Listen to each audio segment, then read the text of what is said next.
अस्सलाम वालेकुम स्टूडेंट्स, आज हम एक्सरसाइज नंबर 3.2 स्टार्ट कर रहे हैं। तो 3.2 स्टार्ट करने से पहले हम देखते हैं वेरिएशन क्या होती हैं, क्योंकि 3.2 जो है वो वेरिएशन का टॉपिक है। तो वेरिएशन देखते हैं। डेफिनेशन है इसकी, the changing of a variable parameter is called the variation. यानी कि जो हमारे पास जो वेरिएबल है उसके पैरामीटर के अंदर जो तब्दीलियाँ आती हैं उनको हम वेरिएशन बोलते हैं। अब ये वेरिएशन दो तरह की होती है, एक डायरेक्ट वेरिएशन होती है, एक इनवर्स वेरिएशन होती है। तो डायरेक्ट वेरिएशन को देखते हैं पहले। अब डायरेक्ट वेरिएशन क्या होती है कि अगर हमारे पास दो क्वांटिटीज़ हैं, ठीक है, वो दो क्वांटिटीज़ में से अगर एक जो क्वांटिटी है वो इंक्रीज़ करे और उसके साथ उसके लिहाज से दूसरी क्वांटिटी भी इंक्रीज़ कर जाए, तो इसको हम डायरेक्ट वेरिएशन बोलते हैं।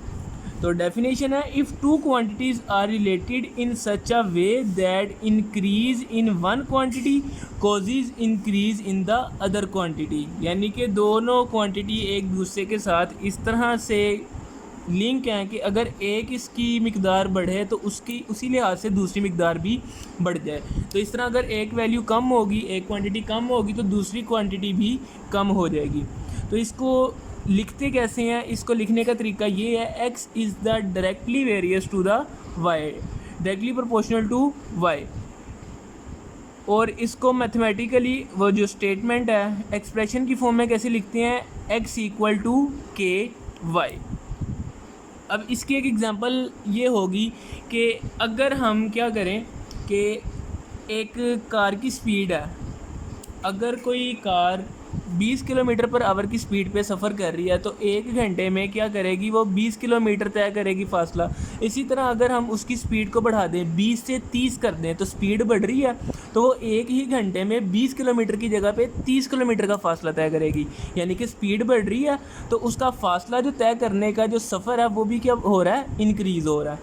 इसी तरह अगर हम किसी सर्कल के रेडियस को कम कर दें, यानी कि एक सर्कल है उसका रेडियस है 2 सेंटीमीटर, 2 सेंटीमीटर से उसको हम 1 सेंटीमीटर पे ले जाएं, तो उसका जो सरकमफेरेंस जो है वो भी क्या होगा, कम हो जाएगा। यानी कि अगर हम एक सर्कल है, फॉर एग्जांपल ये हमारे पास रेडियस है 1 सेंटीमीटर का, तो 1 सेंटीमीटर ये हमारे पास सर्कल बना, एक ये फॉर एग्जांपल एक सर्कल बन गया। इसी तरह अगर यहाँ पे हम 2 सेंटीमीटर का सर्कल बनाए तो वो इस 1 सेंटीमीटर वाले सर्कल से क्या होगा, बड़ा होगा। तो रेडियस कम हुआ तो सरकमफेरेंस भी कम हो गया।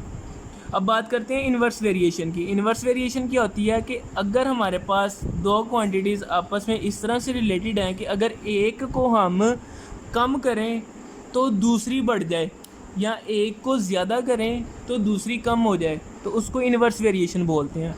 तो डेफिनेशन लिखिए यहाँ पे, if two quantities are related in such a way that when one quantity increase the other is decrease, then it is called the inverse variation. और इसको लिखा कैसे जाता है, x is the inverse proportional to the x, sorry y is the inverse proportional to the x। तो y आगे ये variation या प्रोपोर्शन का साइन आ जाएगा, 1/x आ जाएगा। और इसको हम मैथमेटिकली जो हम क्या नाम है एक्सप्रेशन की फॉर्म में लिखेंगे तो क्या लिखेंगे, इक्वेशन की फॉर्म में क्या होगा, y इक्वल k/x। तो इसकी एग्जांपल क्या होगी, इसकी एग्जांपल ये होगी कि अगर एक काम को 10 मज़दूर 10 दिनों में कर रहे हैं, ठीक है, तो हम अगर मज़दूरों की तादाद बढ़ा दें तो वही काम ज़्यादा देर में होगा या कम देर में होगा, ज़्यादा टाइम लगेगा या कम टाइम लगेगा। तो जब हम वर्कर की तादाद को बढ़ा देंगे तो हमारे पास जो वही काम है कम टाइम में कंप्लीट हो जाएगा। यानी कि अगर एक काम जो है मज़दूर 10 मज़दूर लगे हुए हैं वो 10 दिनों में कर रहे हैं, तो हम अगर मज़दूरों की तादाद को डबल कर दें तो हमारे पास टाइम जो है वो आधा हो जाएगा। यानी कि अगर 20 मज़दूर कर दें तो वो 10 दिनों की बजाय 5 दिनों में ख़त्म हो जाएगा। तो इस एग्जांपल को हम इनवर्स वेरिएशन के साथ जो है रिलेट कर सकते हैं। अब एक्सरसाइज की तरफ मूव करते हैं। तो 3.2 का क्वेश्चन नंबर 1 है, इसकी स्टेटमेंट है, if y directly varies as x and y equal to 8 when x equal to 2, find, क्या फाइंड करना है हमने, y in the term of x। तो यहाँ पे जो है y जो है वो डायरेक्टली वेरियस टू x है, तो y आ जाएगा डायरेक्टली वेरियस टू x, तो इसको हम इक्वेशन की फॉर्म में कैसे लिखेंगे, y इक्वल के एक्स। अब जो है यहाँ पे करना क्या है, हमें k की वैल्यू फाइंड करनी है। तो k की वैल्यू कैसे फाइंड करेंगे, इन्होंने हमें शुरू में दिया हुआ है कि y 8 के बराबर है जब x हमारे पास क्या होगा, 2 होगा। तो यहाँ पे हम लिख देंगे statement putting y equal 2 and y equal 8 and x equal 2। तो y की जगह पे आ जाएगा 8, x की जगह पे आ जाएगा 2, तो 8 इक्वल k इंटू 2, तो 2 1 ज़ा 2, 2 4 ज़ा 8, तो k जो है वो इक्वल आ जाएगा 4k, तो k इक्वल आ गया 4k। अब इसको हम पुट कर देंगे इस इक्वेशन में, ठीक है। तो इसको हम इक्वेशन 1 का नाम दे देते हैं, पुटिंग k इक्वल 4 इन इक्वेशन 1। तो ये वाली जो इक्वेशन है हमारे पास, इसमें हमने k की वैल्यू को पुट करना है, तो y इक्वल आ जाएगा 4x। तो ये जो है हमारे पास इक्वेशन बन गई, जो कि इसने कहा था y in the term of x, तो ये आ गया इसका आंसर। अब इसके सेकंड पार्ट की तरफ मूव करते हैं। सेकंड पार्ट में कह रहा है y व्हेन x इक्वल 5, तो y हमने फाइंड करना है जब x क्या होगा, 5 के इक्वल होगा।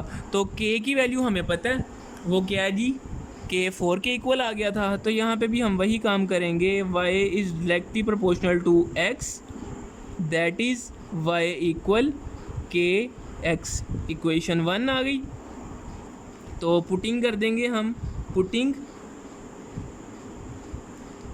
k equal 4 and x equal 5, किस में, इस इक्वेशन 1 में।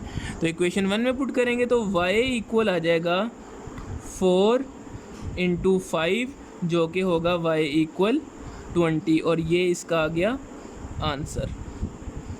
अब नेक्स्ट इसका थर्ड पार्ट है। थर्ड पार्ट में क्या कह रहा है, x व्हेन y इक्वल 28, तो वही काम करेंगे, y is directly varies to the x, that is y equal kx। तो putting y equal 28 and k equal 4, कहाँ पे, इक्वेशन 1 में। तो ये इक्वेशन 1 है, तो इसमें क्या होगा, y की जगह 28 आएगा, k की जगह 4 आ जाएगा, और साथ में x ही होगा। तो 4 को 28 पे डिवाइड करें, 4 1 ज़ा 4, 4 7 ज़ा 28, तो x इक्वल आ जाएगा 7k, और ये आ गया इसका आंसर। इसके साथ क्वेश्चन नंबर 1 हो गया कंप्लीट। नेक्स्ट अब क्वेश्चन नंबर 2 की तरफ मूव करते हैं। तो क्वेश्चन नंबर 2 की स्टेटमेंट है, स्टेटमेंट क्या है जी, if y is directly varies to x and y equal 7 and x equal 3, तो क्या करना है, y in term of x find करना है। तो वही काम करेंगे, हम सबसे पहले लिख लेंगे y is directly varies to x, that is y equal kx। तो ये इक्वेशन फाइंड करने के लिए हमें k की वैल्यू चाहिए, तो इसको हम इक्वेशन 1 का नाम देंगे। तो स्टेटमेंट लिख देंगे जी, पुटिंग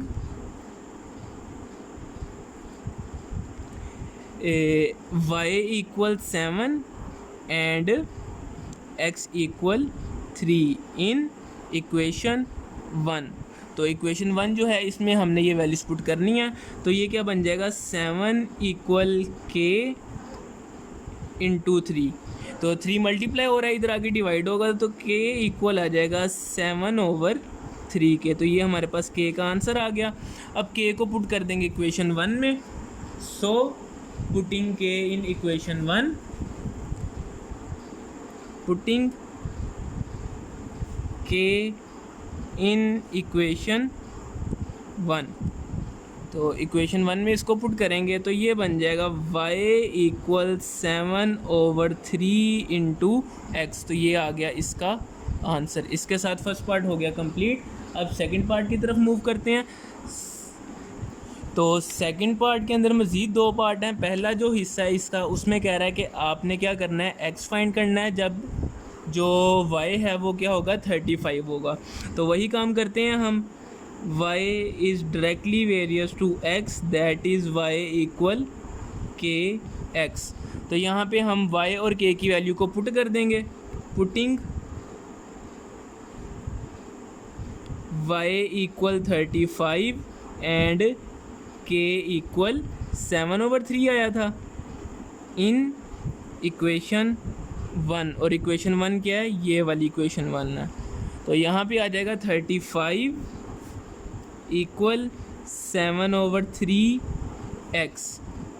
तो 7 1 ज़ा 7, 7 5 ज़ा 35, 3 डिवाइड हो रहा है, इधर आके 5 से मल्टीप्लाई होगा तो x इक्वल आ जाएगा 15 के, और ये आ गया इसका आंसर।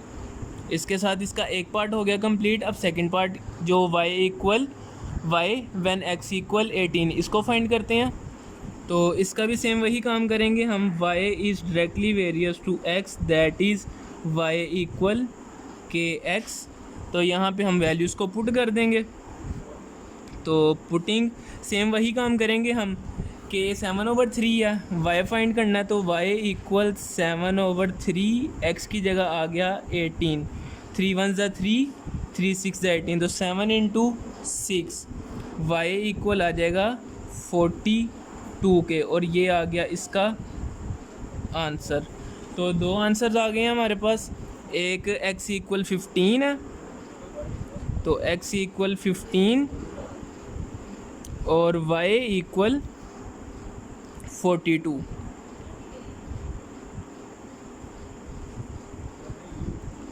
तो क्वेश्चन नंबर 3 की स्टेटमेंट है, कह रहा है if r is directly varies to t and r equal to 5 when t equal to 8, find the equation. तो सबसे पहले तो हम इक्वेशन फाइंड करते हैं ना, r is directly varies to the t that is r equal to k t। Equation 1 का नाम दे देंगे इसको। Putting r equal to 5 and t equal 8 in equation 1। तो इक्वेशन 1 में हमने ये वैल्यूज़ को पुट करना है, तो ये बन जाएगा 5 k इंटू 8, ठीक है, t 8 के इक्वल है और r 5 के इक्वल है, तो k इक्वल आ जाएगा 5/8 के। तो अब यहाँ पे हम जो है k को इक्वेशन 1 में पुट कर देंगे। पुटिंग k इन इक्वेशन 1, तो इक्वेशन 1 में इसको पुट करेंगे तो ये बन जाएगा जी r इक्वल 5/8 t। तो ये जो है हमारे पास इक्वेशन बन गई है। अब हमने क्या करना है, अब नेक्स्ट कह रहा है also find r when t equal 64। तो अब हम क्या करेंगे, r व्हेन t इक्वल 64, तो t की जगह पे पुट कर देंगे 64, तो ये इसको हम इक्वेशन 2 का नाम दे देंगे। पुटिंग t इक्वल 64 इन इक्वेशन 2। अगर इक्वेशन 1 में पुट करेंगे तो हमें k की वैल्यू भी पुट करना पड़ेगी, तो ये हमने रिलेशन ऑलरेडी फाइंड कर लिया। तो अब यहाँ पे हम सिंपल t की वैल्यू पुट कर देंगे, तो r इक्वल आएगा 5/8 इंटू 64, 8 1 दा 8, 8 8 दा 64, तो 5 इंटू 8 r इक्वल आ जाएगा 5 इंटू 8 40 के। तो ये जो है हमारे पास दो आंसर आ गए। अब तीसरा क्या काम करना है, कह रहा है कि and t when r equal to 20। तो अब क्या करना है हमने, t व्हेन r इक्वल 20, तो अब इसको हम इक्वेशन 2 में पुट कर देंगे। नाउ पुटिंग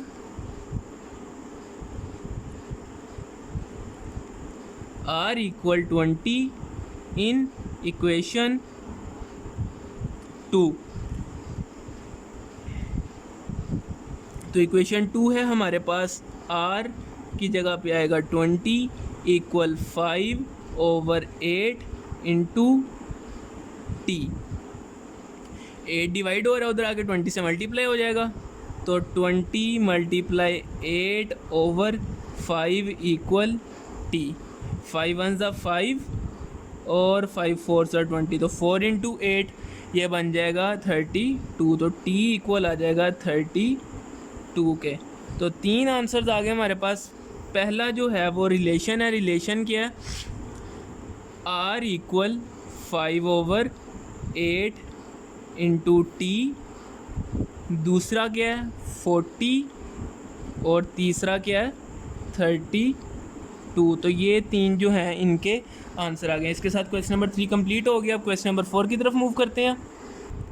तो क्वेश्चन नंबर 4 की स्टेटमेंट है, कह रहा है r is directly varies to t square and r equal to 8 when t equal to 3। तो पहले तो हम यहाँ पे रिलेशन फाइंड करके जो है वो k का आंसर निकाल के रिलेशन फाइंड करते हैं। तो यहाँ पे गिवन है r is directly varies to the t square, that is r equal k t square. तो यहाँ पे इनकी वैल्यूज़ पुट करते हैं। Putting r equal 8 and t equal 3 in equation 1। तो इक्वेशन 1 है, यहाँ पे r की जगह पे आएगा 8 इक्वल k, 3 का स्क्वायर क्या होगा 9। तो ये बन जाएगा 8 इक्वल 9k। तो 9 मल्टीप्लाई हो रहा है, इधर आके डिवाइड होगा, तो k इक्वल आ जाएगा 8/9 के। तो ये k का आंसर आ गया। अब k को पुट कर देंगे इक्वेशन 1 में। नाउ पुटिंग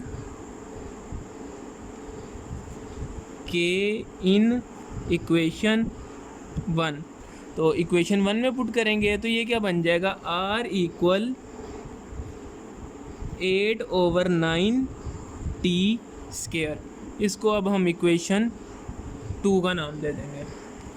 तो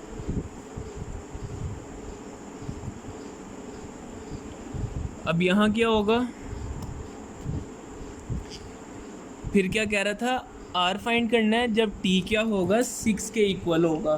तो अब यहाँ पे हम पुट कर देते हैं जी, यहाँ पे स्टेटमेंट लिखते हैं r when t equal 6। Now putting t in equation, t equal 6 in equation 2, putting t equal 6 in equation 2। तो इक्वेशन 2 में इसको पुट करेंगे तो ये आएगा जी r इक्वल 8/9 इंटू 6 का स्क्वायर। तो r इक्वल आएगा 8/9 मल्टीप्लाई 36। 9 1 ज़ा 9, 9 4 ज़ा 36, 4 इंटू 8, तो r इक्वल आ जाएगा 32 के। तो ये हमारे पास आंसर क्या होगा, आंसर होगा जी रिलेशन। एक रिलेशन क्या है, r इक्वल 8/9 टी स्क्वायर, और दूसरा क्या है जी 32 इज़ द आंसर। अब इसके साथ क्वेश्चन नंबर 4 भी कंप्लीट हो गया। तो क्वेश्चन नंबर 5 की तरफ मूव करते हैं। तो क्वेश्चन नंबर 5 की स्टेटमेंट है, if v is directly varies to r cube and v equal 5 when r equal 3। तो v जो है वो directly varies to r cube है, तो v is directly varies to r cube. Equation क्या बनेगी, v equal k r cube. Equation 1 का नाम दे देंगे। तो अब हमने क्या करना है जी, v equal 5 r equal 3, putting v equal 5 and r equal 3 in equation 1। तो इक्वेशन 1 में पुट करेंगे तो ये आएगा जी 5 इक्वल k इंटू 3 की पावर 3। तो ये बन जाएगा 5 इक्वल 27 के, और 27 मल्टीप्लाई हो रहा है तो 5 के साथ डिवाइड होगा, तो 5/27 इक्वल आ जाएगा के। अब इस के को हम क्या करेंगे, इक्वेशन 1 में पुट कर देंगे। इक्वेशन 1 कौन सी, v equal k r cube. तो स्टेटमेंट लिख देंगे पुटिंग के इक्वल आया था 5/27 के, तो 5/27 इन इक्वेशन 1। तो इक्वेशन 1 क्या थी जी, v equal k r cube. तो v equal 5/27 into r cube. तो ये आ गई इक्वेशन 2। अब नेक्स्ट क्या कह रहा था, नेक्स्ट वो कह रहा था कि हमने करना क्या है, आर फाइंड करना है जब v क्या होगा 625 होगा।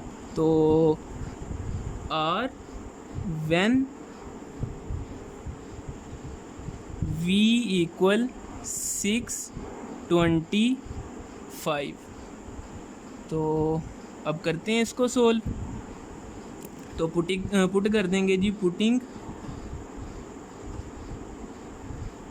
v equal 625 in equation 2।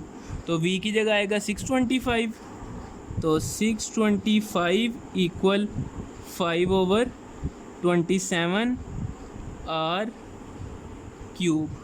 तो 27 मल्टीप्लाई हो रहा है, डिवाइड हो रहा है, तो इधर आके मल्टीप्लाई हो जाएगा। तो ये बन जाएगा 625 मल्टीप्लाई 27/5 इक्वल आर क्यूब। 5 के साथ डिवाइड करेंगे, 5 1 5, और 5 को 625 पे डिवाइड करेंगे तो 125 आएगा। तो 120 आर क्यूब इक्वल आ गया 125 मल्टीप्लाई 27।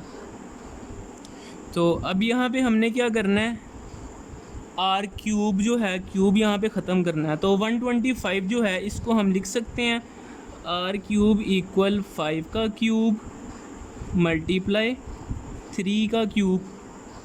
तो बेस सेम, बेस डिफरेंट हो, पावर इक्वल हो, तो ये हमारे पास a की पावर बन जाएगी 5 मल्टीप्लाई 3 की। तो आर क्यूब जो है वो इक्वल आ जाएगा 15 क्यूब के। तो अब हम यहाँ पे ले लेते हैं क्यूब रूट। तो टेकिंग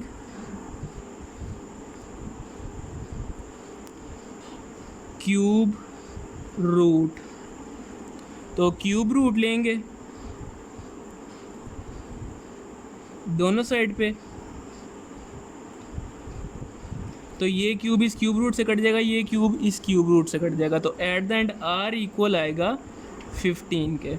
तो हमारे पास आंसर्स क्या आ गए, एक आया जी, इक्वेशन है v इक्वल 5/27 आर क्यूब, और दूसरा क्या है जी, r इक्वल 15।